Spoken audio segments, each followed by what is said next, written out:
Hey guys, I'm Ankita. Welcome to Mastering Organic Chemistry with Ankita. Today we'll be learning how to name compounds that have only one functional group in them. So let's get started with learning. So there are a few rules that we have to follow while trying to name such a compound which has only one functional group. So the first rule we're looking at here, guys, is that the carbon of the functional group or the carbon bearing the functional group has to be included in the principal carbon chain, even if it violates the longest chain rule. What we mean by this, guys? Let's take a look at this example. We have a CHO group here, which is the aldehydic group, functional group. So the carbon here of CHO is the carbon of the functional group. And we also have another functional group, alcohol here, that is denoted by OH. And the carbon at which it is present is called the carbon bearing the functional group. So what about these two carbon atoms, guys? They have to be included in the principal carbon chain according to this very rule. The carbon of the functional group and the carbon bearing the functional group have to be included in the principal carbon chain, even if it violates the longest chain rule. That's what this very rule says, guys. Now let's look at the second rule here. The second rule talks about the priority of these entities. So the functional group will have greater priority over a double or triple bond, which will have in turn a greater priority over the substituent. So basically, if you have a compound in which you see a functional group and you see a double or triple bond and a substituent, so you're going to give highest priority to the functional group.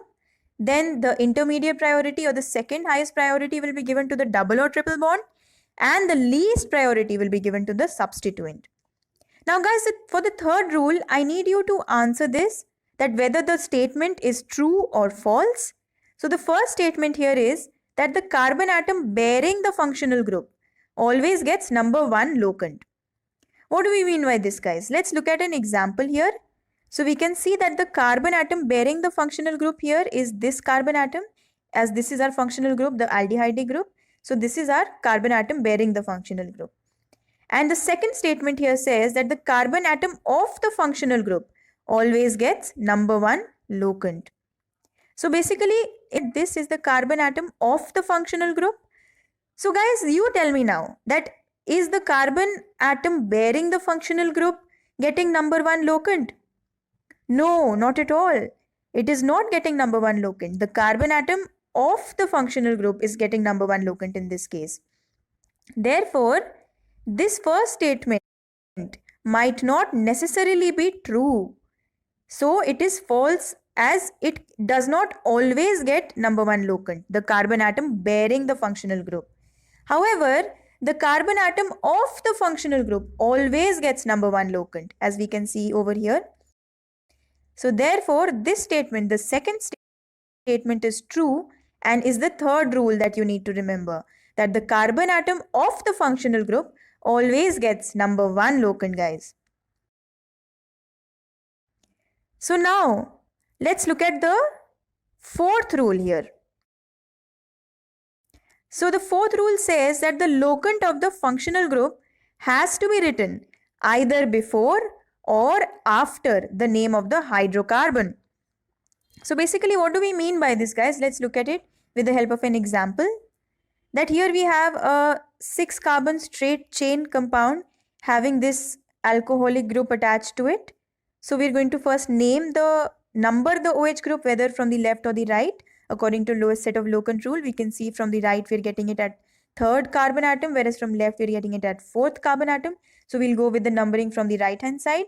So 3 is the locant that this very carbon atom gets, that is bearing the functional group OH. So how will we name this compound? And where will the locant of the carbon atom bearing the functional group occur, guys? So basically, the word root here will be hex, because it is a 6 carbon atom chain. So it will be hexane 3-ol, because at the 3rd carbon atom, the OH group is attached, and OL or ol is the name given to the functional group. So hexane 3-ol is how we can name this compound, or we can also call it 3-hexanol. That is also a way of naming it. So basically what we are saying is that Here is the name of the hydrocarbon. The locant can come after the name of the hydrocarbon or it can come before the name of the hydrocarbon. And the name of the functional group is written in such a way that the letter E of the primary suffix is dropped off. Like here hexane, here ANE was the primary suffix here. Hexane ka ANE is the primary suffix. But now E of the ANE has been dropped and rather the name of the functional group has been attached to it.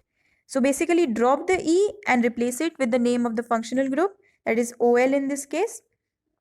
So basically the locant comes before or after the name of the hydrocarbon and the E of the suffix is dropped and rather we get the name of the functional group in place of that. So this is our fourth rule, guys. Now let's come to some questions that I had asked you to try by yourselves in the previous lecture so that we can discuss them in this very lecture. Here we can see two cyclohexene type structures. Only difference between them is that one of them consists of three substituents attached to it, that is bromo group, nitro group and chloro group. So we know, guys, that the greater the number of substituents, that very chain will be considered as our principal carbon chain. So this cyclohexene like structure will be our principal carbon chain and this one will be our substituent.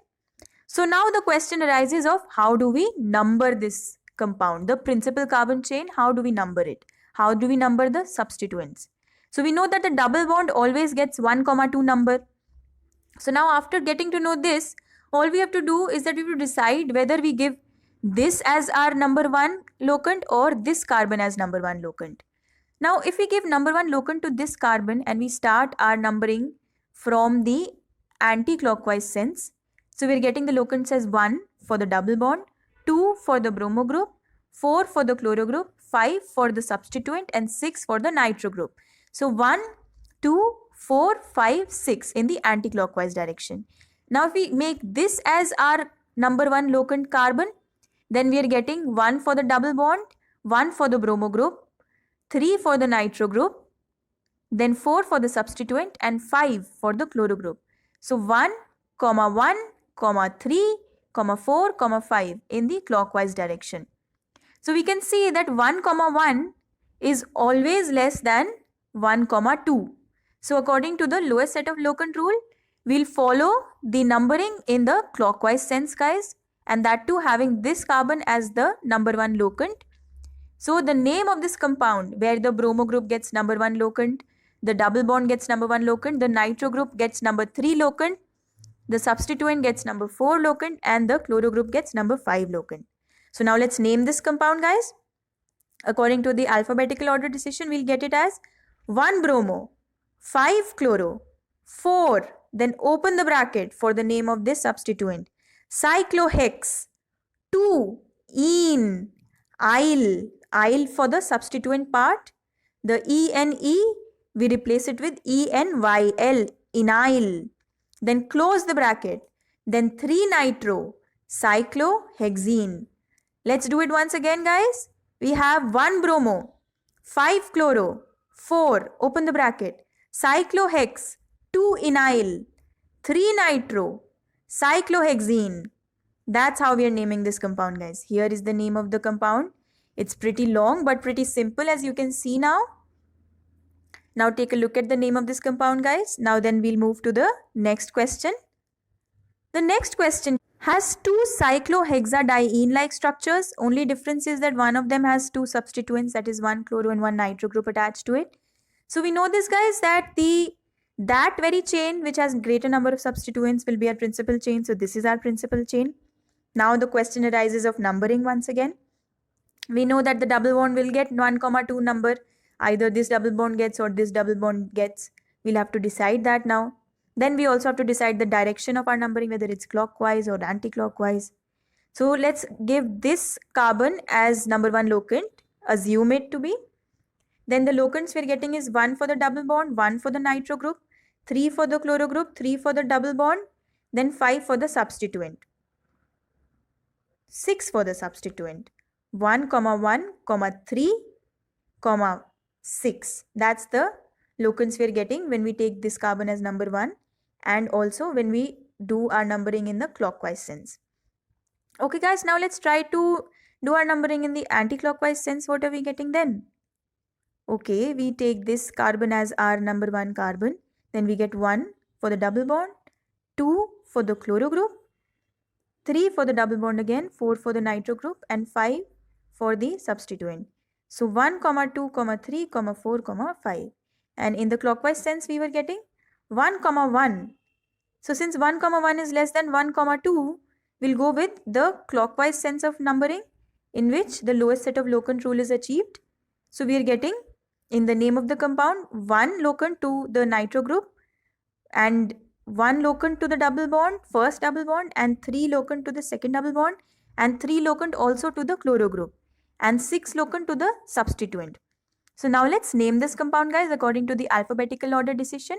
We have 3 chloro, 6, then open the bracket for the name of the substituent. Cyclohexa. Where is the double bond, guys? From the free valent carbon, we can see it's at the second and the fourth carbon. So cyclohexa 2, 4, dienyl. Then close the bracket. Then 1 nitro.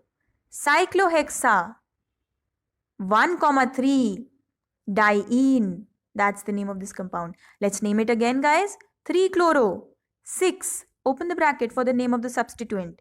Cyclohexa 2, 4, dienyl. Then close the bracket because the name of the substituent we're done with. Then 1 nitro, cyclohexa 1, 3, diene. That's how we are naming this in the accordance with the alphabetical order decision. This name looks complicated, but now that we've learned how to name this, it's pretty simple, guys. We can all see that. So this here gets us done with the rules of naming those compounds which have only one functional group. And this also completes our naming of cyclocompounds part. So guys, I hope that with the help of this video, you will be able to answer all questions on the topic of naming of compounds with only one functional group in them with complete ease and accuracy. And I'll be coming up with the next lecture shortly. Until then, keep practicing. Happy learning. Bye-bye.